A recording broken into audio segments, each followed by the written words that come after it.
Hey guys, it's Jay here with another review video. Before the review begins, I'd like to ask if you enjoyed the video, leave a like and share with others. Without further ado, on to the vid.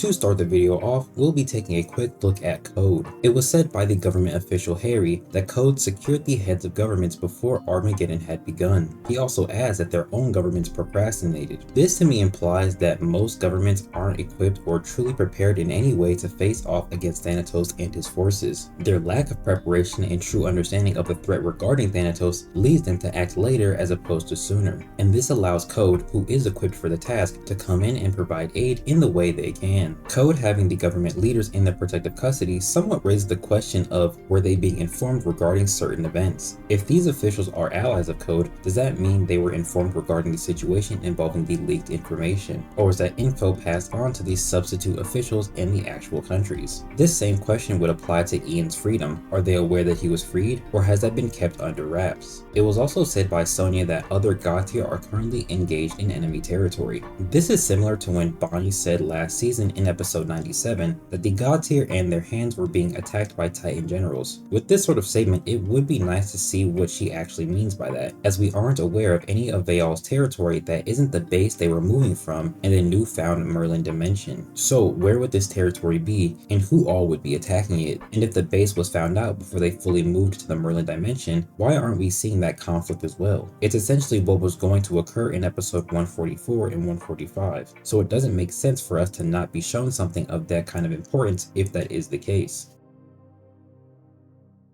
Moving on to Konos and the Child Gakki, this episode confirms that like Berto and Ariel, the Strength Gakki and the Child Gakki are a sort of Gakki duo, or pairing, and they are seemingly always partnered together, as they were together when the Child Gakki faced off against Abijah, but Konos had hidden his very soul, so Abijah couldn't recognize him. Konos does show a form of expression as he grins in this episode, but I feel like part of the reason these two are partnered together is that the Child Gakki can tell what Konos' intent is simply by looking at his eyes, while others more than likely can't do anything of the sort, as Konos likely doesn't speak. The idea that the Child Gakki can understand Konos comes from a video Wolfnara aka Kode Archives made quite some time ago, in regards to the Child Gakki being the third heart sibling. And while that theory isn't relevant right now, part of Nara's reasoning on how this child is a Heart Clan member is. Episode 71, during the Tachi belly button Baron fight, Tobito says there's a myth that says they have an uncanny ability to read minds. That's simply not true. However, we can somehow tell the heart's intent through the eye. Later in episode 98, we are revealed to Kono, the Strength Gakki. Child Gakki begins to yell at him to not interfere, and Mask told him to look and not touch. But what is noteworthy is that he is looking directly at him while he is positioned behind Lord Abijah, who was unable to sense Strength Gakki hostile chi and only noticed him because he was behind him in a hulking form physically. While Child Gakki seemed to understand the motive of Strength Gakki by looking at him, this would show that Child Gakki so far possessed 3 of the Heart Clan traits. This means that, like Sabito, the Child Gakki can tell the heart's intent through the eyes, and can use this ability to understand Konos. Another reason I feel these two are paired together is that Konos is likely a child as well. You may wonder why I think that, and it comes from what Konos' character is inspired by, with that being Doomsday from DC Comics. And Doomsday is a genetically engineered monster from ancient Krypton, and while I don't think Konos comes from the past, I do think it's very possible he was genetically engineered, as ORDEAL's technology should be advanced enough to make this applicable. Genetically speaking, Konos could be in his 20s, but in terms of maturity, he could be as old as the Child Gakki is, if not any younger, and his lack of speech may add to this, as children in real life don't start talking until they are anywhere from 9 to 12 months old, and don't start forming phrases until they are 18 to 24 months old. Looking towards Konos' potential abilities, Brent gave us a hint on something he should be capable of, as during the Q&A he implies he will be another immortal type of character. His design, the Strength Gakki, is like inspired by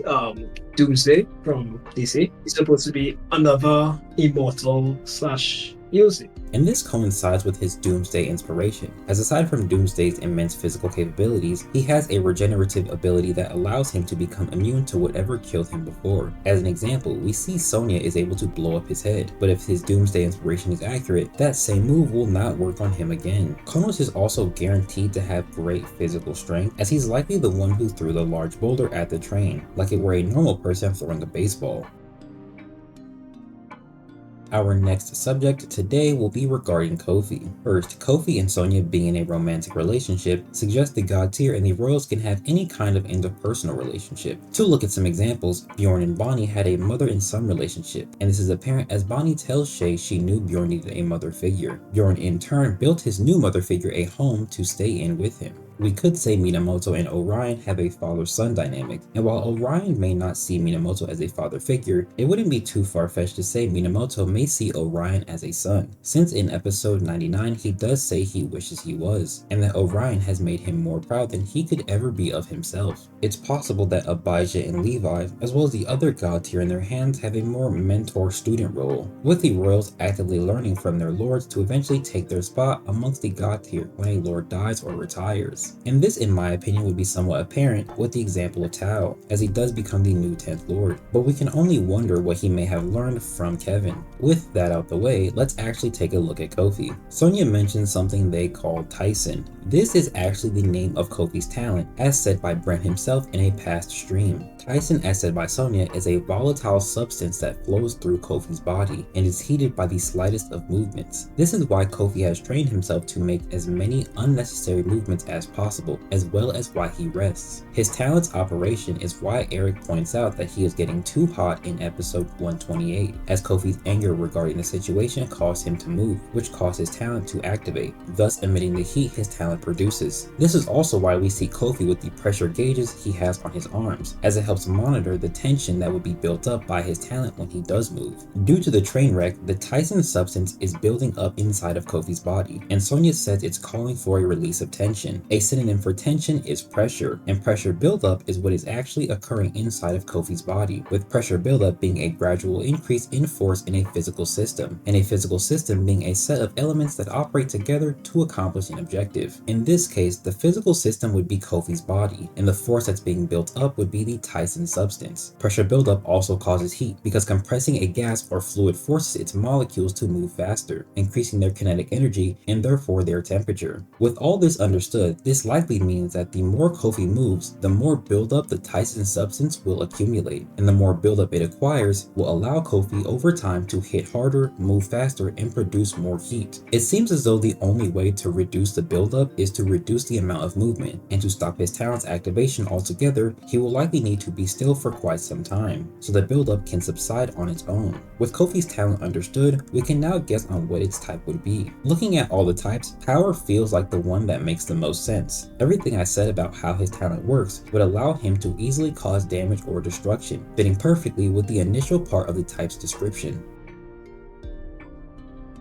Now we'll be looking at Sonia to close out the video. Her talent is known as LON and is a range and warp type. The might of the elm tree has spread throughout Sonia's body. She produces red seeds shaped like arrowheads from the palms of her hands, which can be used in two ways. The seeds, once fired, embed themselves into an object. Sonia can cause them to erupt violently into massive elm tree constructs. She can also swap places with a seed that has been planted before it grows. There are no limits to the teleportation otherwise. Sonia is also equipped with code-issued Titan Tech arrows and a 400-pound compound bow. We see Sonia use her arrows for both of the applications the description says. An elm tree directly bursts from Konos' arm, sprouting large roots with thorns. Elm trees are said to be dense and durable, so it's possible the same truth applies to the elm trees Sonia produces as well. The root thorns are also applicable for offense, as one does pierce through Konos' head. Sonia then uses the other arrow that was fired at Konos to switch places with it, as said in the description, landing directly on his hand. And she does the same thing after firing one of her Titan Tech arrows, going back to her original starting point. The Titan Tech arrow she fires does explode, so we know she has explosion tip arrowheads, but it's possible she has other kinds of arrows as well, similar to something we would see Hawkeye pull off. Since Titan Tech was originally a modification to Kimyos, it should be possible the technology can be used to combine and enhance abilities. In Sonia's case, this would look like an arrow that has her arrowhead at the tip, allowing her abilities to be used normally, but with an arrow body made from Titan Tech that can explode in the same manner the other arrow did. Her kit is very self-explanatory, so I don't feel the need to explain the individual aspects of it. But what I would like to discuss is a potential tactic she could use with it. Given the size of the elm tree that sprouted and how it distracted Konos, Sonia could in theory start a fight by opening with an arrow she plans to make into an elm tree, doing so when it lands into or near her opponent. This would give her time to pre-plant some seed arrowheads around the battlefield, so she doesn't have to create them for transporting away mid-fight. This is essentially what she did with the arrow we see her switch with before the episode is over, but it would be on a much larger scale, with anywhere from 10 to 20 arrows pre-planted. This was a strategy Minato used in the Naruto series, and while Sonia's method of teleportation is more akin to Sasuke's Amino Tijikara, what she does to be able to teleport in the first place is similar to Minato, so a strategy he employed would be very possible and beneficial. Though a question I do have is why doesn't she pre-make arrows? As when we see her in episode 108, she already has a bag full of arrows, but those look like the Titan ones she should be fitted with. Maybe the cost of making arrows isn't that high, so she doesn't need to pre-make them. But the actual chi cost for swapping and creating the elm trees is what really costs more of her chi. Now, Faceless also points out that Sonia being an archer is part of the reason she is so jacked, and she does have some of the clearest muscle definition among the female characters we have seen. Considering she has a 400-pound bow, the strength she would need to pull it would be very high, but archery is more about controlled strength than raw power, which is what she would need to be able to maintain her draw of the bow. He also mentioned how her confidence is interesting, and it seems as though she has a fair bit of experience. She is now the highest ranked royal we've seen in combat, with her noting that they have done 2 escort missions prior, so maybe her rank plays into how much experience she actually has over the other royals. You could also say her confidence comes from her faith in Kofi being able to engage when she falls short.